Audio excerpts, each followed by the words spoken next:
آ کر علم حاصل کرنے والے اور ہوتے ہیں، خدا کی طرف سے علم لے کر آنے والے اور ہوتے ہیں۔ بہترین اور صحیح راستہ در حقیقت ہے کیا؟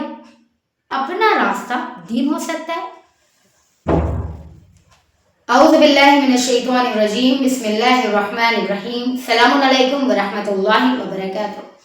میرے مولا جناب امیر کا بڑا خوبصورت فرمان ہے۔ میرے مولا فرماتے ہیں کہ جانور میں خواہش اور فرشتے میں عقل ہوتی ہے، مگر انسان میں دونوں چیزیں ہوتی ہیں۔ اگر وہ عقل دبا لے تو جانور، اور اگر وہ خواہش کو دبا لے تو پھر فرشتہ بن جاتا ہے۔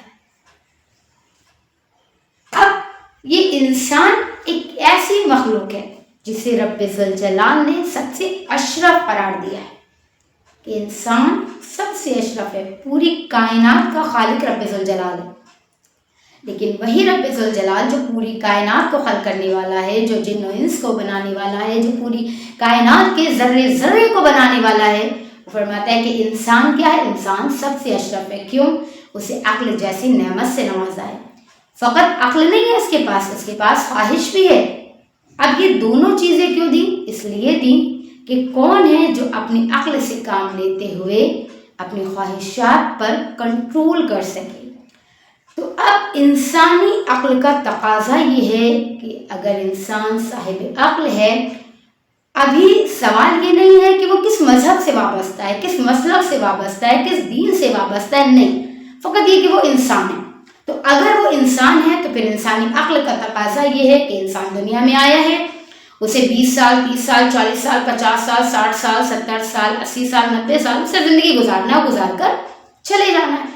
تو اب جب وہ دنیا میں آیا اور اسے ایک مدت تک دنیا میں رہنا ہے اور زندگی گزارنا ہے، تو اب زندگی گزارنے کے لیے کیا کرنا ہے؟ زندگی گزارنے کے لیے ہمیں ایک صحیح اور بہترین راستے کا انتخاب کرنا ہے۔ اب وہ بہترین اور صحیح راستہ در حقیقت ہے کیا؟ بہترین اور سب سے صحیح راستہ جس کے مطابق زندگی گزاری جائے وہ دین کا راستہ ہے۔ راستے بھی 3 طرح کے ہوتے ہیں: اپنا راستہ، دوسرا کسی عالم کا راستہ، تیسرا الہی راستہ۔ اپنا راستہ دین ہو سکتا ہے؟ کہ میں آپ سے سوال کر رہی ہوں، آپ اپنی عقل سے کام لیں اور مجھے یہ بتائیں، کیا اپنا راستہ دین ہو سکتا ہے؟ تو ہمارا جواب یہی آئے گا کہ بالکل نہیں۔ کیوں؟ کیونکہ ہمارا علم محدود ہے، ہم انسان ہیں، کبھی ہم پر عقل غالب آ جاتی ہے تو کبھی خواہشات غالب آ جاتی ہیں، تو ہم پر خواہشات غالب آ سکتی ہیں، ہم سے غلطی کا امکان ہے، تو پھر اپنا راستہ دین نہیں ہو سکتا۔ اب دوسرا سوال جو ذہن میں آتا ہے وہ یہ، پھر کیا کسی عالم کا راستہ دین ہو سکتا؟ اس کا بھی جواب کیا ملے گا ہمیں؟ ہرگز نہیں۔ کیوں؟ اس کی دلیل یہ ہے کہ جو عالم ہے وہ بھی ہماری طرح انسان ہے، ان کا علم بھی محدود ہے، جتنا بھی چاہے علم حاصل کر لے، لیکن علم انسان ہے تو پھر علم محدود ہے۔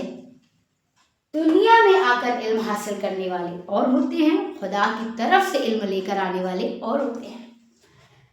تو کسی عالم کا راستہ دین ہو سکتا ہے؟ نہیں۔ کیوں؟ کیونکہ وہ بھی ہماری طرح انسان ہیں، ان کا علم بھی محدود ہے، ان پر بھی خواہشات غالب آ سکتی ہیں۔ تو اب جب یہ دونوں چیزیں نہیں تو پھر سوال یہ ہے کہ پھر در حقیقت دین ہے کیا؟ تو دین راستہ تو ہے، لیکن کس کا راستہ؟ الہی راستہ ہے دین۔ الہی راستے کا نام ہے دین۔ الہی راستہ کیوں؟ کیونکہ وہ اللہ، وہ رب ذوالجلال کہ جس کا علم لامحدود ہے، جس پر خواہشات غالب نہیں آ سکتی، جس سے کسی طرح کا ذرہ برابر بھی خطا یا غلطی کا امکان نہیں، جو کن فیکون کی منزل پر فائز ہے، جو کہتا ہے ہو جا تو پھر وہ ہو جاتی ہے۔ تو پھر دین کیا ہے؟ دین ایک الہی راستہ ہے جس کے مطابق انسان اپنی پوری زندگی گزارے اور اپنی تاریخ زندگی کو روشن و منور کرے۔